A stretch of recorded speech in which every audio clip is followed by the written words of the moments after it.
Assalamualaikum warahmatullahi wabarakatuh. Pada video kali ini, saya akan membahas tentang sumber dan media pembelajaran dengan materi media pembelajaran digital. Media pembelajaran digital. Media pembelajaran digital adalah media pembelajaran yang bekerja dengan data digital atau citra digital yang dapat diolah, diakses, dan didistribusikan menggunakan perangkat digital. Contohnya yaitu laptop, PC, smartphone, dan lain-lain. Urgensi media pembelajaran digital.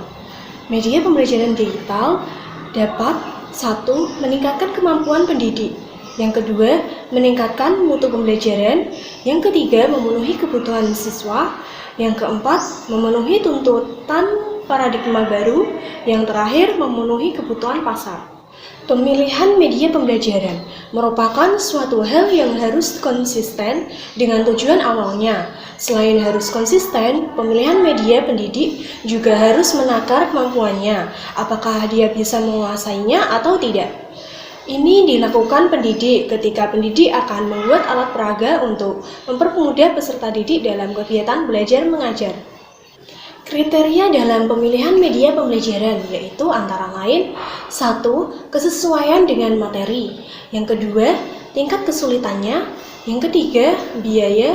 Yang keempat, ketersediaan. Yang terakhir ada kualitas teknis. Media pembelajaran berbasis digital menggunakan model sections. S-nya yaitu students, artinya adalah siswa. E-nya easy to use, artinya mudah digunakan. C-nya yaitu cost or time, artinya biaya atau waktu. T-nya yaitu teaching, artinya karakteristik pembelajaran. O-nya yaitu organizational issue, artinya pengelolaan masalah. N-nya yaitu networking, artinya memperluas jaringan. S-nya yaitu security and privacy, artinya keamanan dan privasi. Yang pertama ada student atau siswa. Siswa meliputi yaitu gaya belajar, daya akses, kebutuhan dan minat, dan kecakapan dasar. Yang kedua, easy to use, artinya mudah digunakan. Mudah digunakan meliputi yaitu tersedia pelatihan buku, petunjuk penggunaan, kontennya mudah diperbarui, tampilannya antar mukanya mudah dipahami, tata letaknya ringkas. Yang ketiga ada cost atau biaya. Biaya meliputi yaitu konsultasi dengan pakar, pembelian atau pengumpulan bahan, perancangan materi, dan biaya produksi. Yang keempat ada teaching and media selection, artinya relevansi dengan pembelajaran. Meliputi yaitu 1. Prinsip-prinsip media pembelajaran. Yang kedua, metode pembelajaran. Yang ketiga, materi pembelajaran. Dan yang terakhir yaitu tujuan pembelajaran. Yang kelima ada interaction, artinya yaitu interaksi. Interaksi antara guru dan siswa berkomunikasi menggunakan email, forum, chatting, kolom komentar, atau live video. Yang keenam yaitu organizational issue, yaitu artinya pengelolaan masalah. Pengelolaan masalah meliputi kreativitas pengajar, dana untuk mengembangkan media, fasilitas pendukung, dan kompetensi warga sekolah. Yang ketujuh yaitu networking atau jaringan. Jaringan adalah salah satu fitur yang berfungsi untuk menghubungkan siswa dengan komunitas ilmuwan dan sumber belajar yang berkualitas. Jenis-jenisnya antara lain yaitu 1. Masyarakat, yang kedua komunitas pelajar dan ilmuwan, dan lain-lain. Yang terakhir yaitu security and privacy, atau bisa disebut juga keamanan dan privasi, berkaitan dengan keamanan diri dan perangkat yang digunakan, baik secara maya atau nyata. Rencana pembelajaran juga bisa menggunakan model Azure. A-nya yaitu analisis learners, meliputi antara lain 1.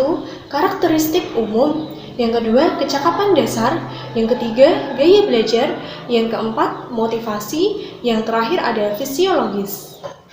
S-nya yaitu state standard and objectives, meliputi antara lain 1. Audience, Audience adalah pertanyaan tentang karakteristik siswa yang menjadi sasaran pembelajaran.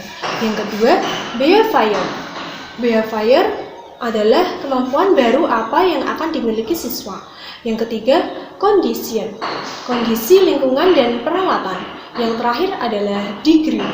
Tingkatan akurasi atau kefasihan yang harus dicapai siswa dalam kompetensi tertentu. S-nya yang kedua yaitu select strategi, teknologi, media, and materials. Meliputi 1. Memilih strategi pembelajaran. Yang kedua, memilih teknologi dan media pembelajaran. Yang terakhir adalah memilih materi. U-nya yaitu utilize teknologi, media, and materials. Meliputi pratinjau teknologi, media, dan materi. Persiapkan teknologi, media, dan materi, persiapkan lingkungan, persiapkan siswa, penyediaan pengalaman belajar.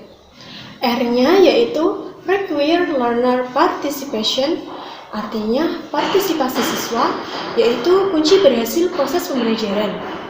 Yang kedua, student centered learning. Caranya, 1. Menggunakan media yang melatih produktivitas dan kreativitas siswa. Yang kedua, menggunakan media komunikasi untuk meningkatkan interaksi siswa dan pengajarannya. Yang terakhir, melaksanakan aktivitas belajar yang mendorong partisipasi siswa dalam mencari dan melaporkan informasi terkait topik pembelajaran. Yang terakhir, E-nya yaitu evaluate atau evaluasi.